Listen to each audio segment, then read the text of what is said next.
Welcome back to the Grizzly Wood Shop. My name's Liz, I'm a video producer and a woodworker. So today let's combine the two as we take this beautiful wood and turn it to this.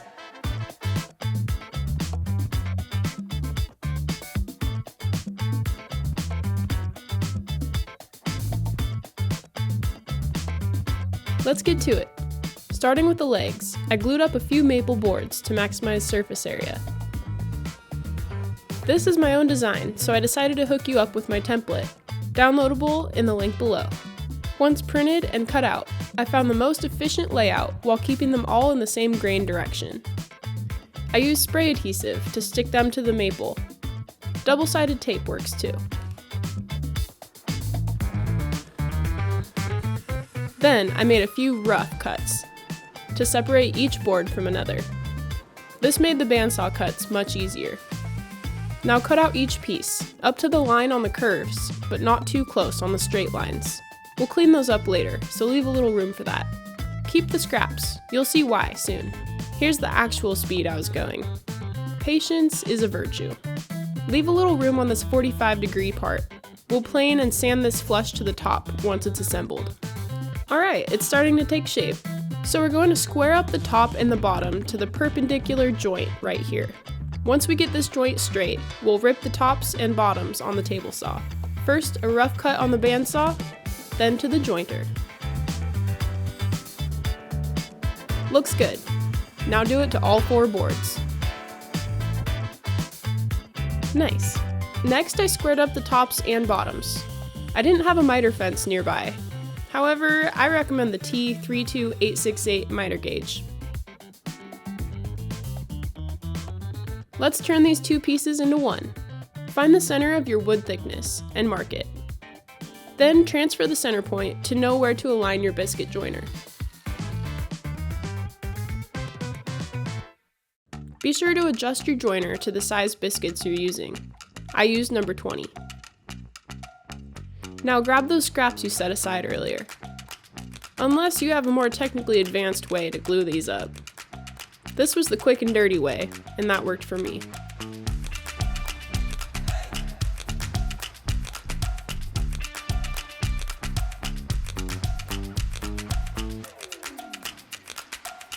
While we wait for this to dry, check out this beautiful board from Shiraz's shop.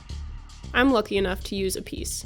This is curly bobinga, a beautiful exotic hardwood native to Africa. Bobinga trees can grow up to 8 feet wide, which can weigh over 56 tons. This figured hardwood is going to be the top.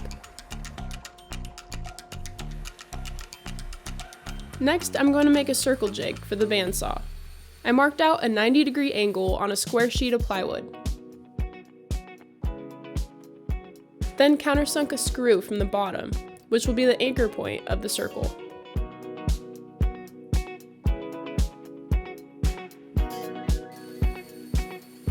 Next, I found the center of my bobinga. Then, using our new Grizzly Pro bit set, I drilled a hole about a 1/4 inch deep for the screw to sit in. Now for the fun part. Not bad. Alright, we've successfully joined the 2 leg pieces together. Let's clean these up and get the thicknesses down to size.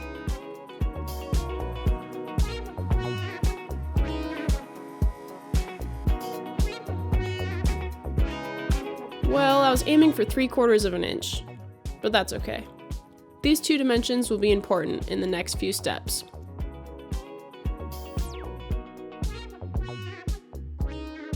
These are 3/8 of an inch thick, which will be important when we route the receiving mortises in the top.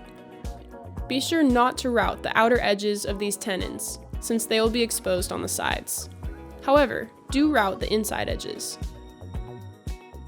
To find the center lap joint dimensions, I squared it up to the top of the legs since we know they're perpendicular.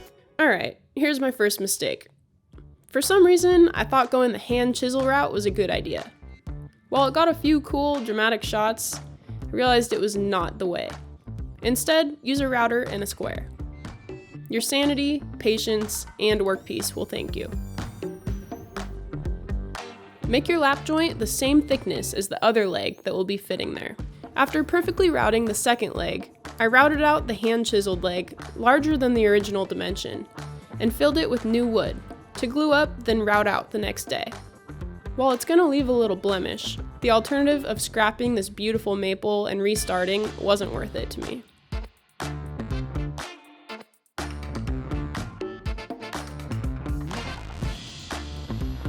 I cleaned up the edges with a roundover bit, avoiding the parts that will overlap with the joint. I marked these parts on the template.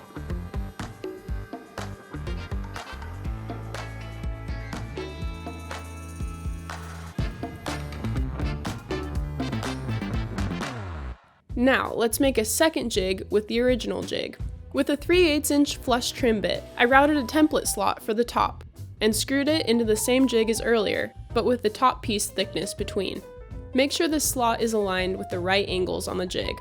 I marked out each slot using those 90-degree marks, then grabbed my router with the included template jig. Here's blooper number 2. The template jig was wider than 3/8 of an inch, so I just made a template for the template, and we were good. I routed out about 1/4 inch, then took it away from the jig, thinking I had a good idea.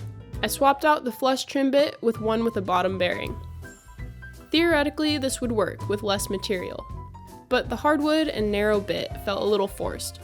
So instead, I put a pin in the jig to hold the piece in place, and took it to the bandsaw to remove some material. Then I did the same approach, with the router bit following the template beneath the workpiece. This was much better.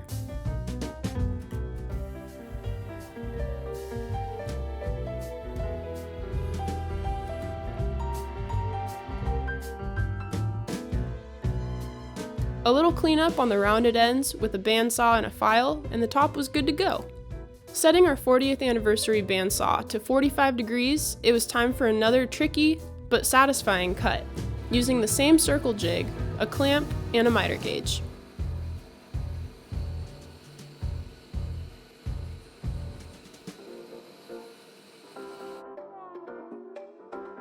I cleaned up the blade marks with the spindle sander, replacing the grit to 150 and setting the angle to 45 degrees. The T27417 comes with 60 grit, but we offer a huge variety of other sandpaper. This is a new addition to the Grizzly studio, and I'm not sure how we got by without it prior. All 3 pieces are smooth and ready for assembly.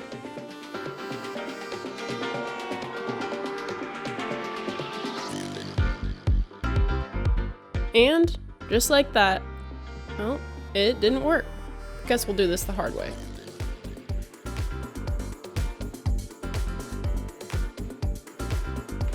This was designed to have no fasteners, just a little glue in the joints.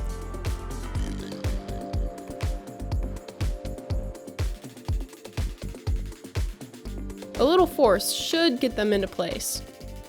Notice the emphasis on should. I should have taken off an extra 1/100th of an inch on those tenons.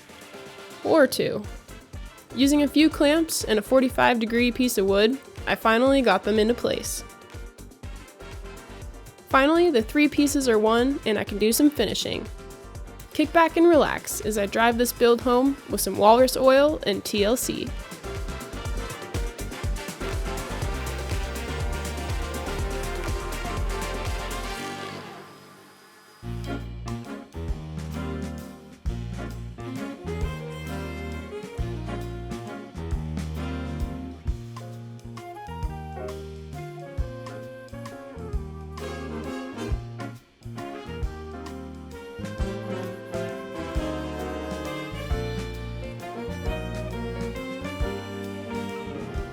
After 3 coats, the cross-lap side table is finished.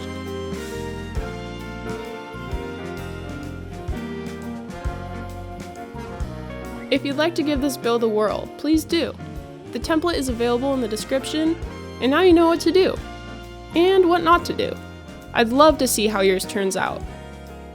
Tag us in the process and the final product on Instagram, and don't forget to like this video so we know we're doing it right. Alright, we'll see you on the next one.